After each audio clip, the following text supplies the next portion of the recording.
This man watches over every penny of the more than $940 billion budgeted to the U.S. government's massive Department of Health and Human Services, also known as HHS. His office is within HHS, but ultimately he works for Congress and for the American people.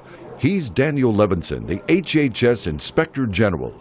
He and his counterparts in every U.S. government department and agency search for corruption and also scrutinize how programs for the public as well as internal operations are being run.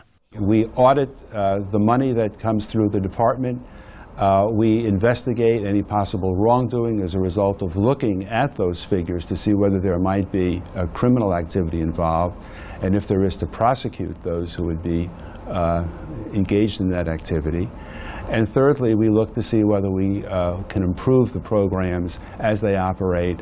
With billions of U.S. tax dollars spent on health care and other programs, the potential for fraud and corruption is huge. Levinson reports that over the past 5 years, his audits and investigations resulted in nearly 3,800 criminal convictions, nearly 2,000 civil settlements, and the recovery of $23.5 billion.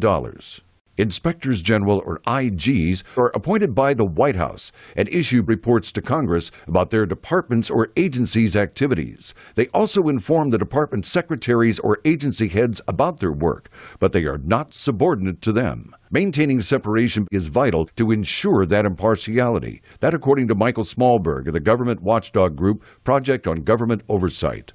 Ideally, we think there should be an adversarial relationship between the Inspector General and the agency head.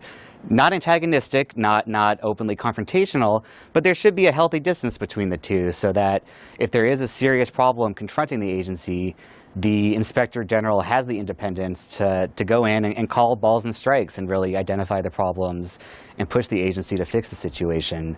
Sometimes identifying those problems sends the sparks flying. In late 2008, Washington set up the $700 billion Troubled Asset Relief Program, or TARP, to help bail out Wall Street, as well as small businesses and homeowners struggling with mortgages. But the Special Inspector General overseeing TARP, Neil Barofsky, repeatedly reported to Congress that he saw the program benefiting the financial sector but not the public.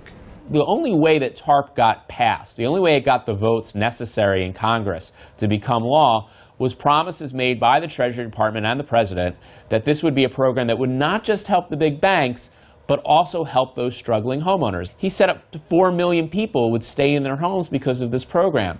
And that was just an absolute failure.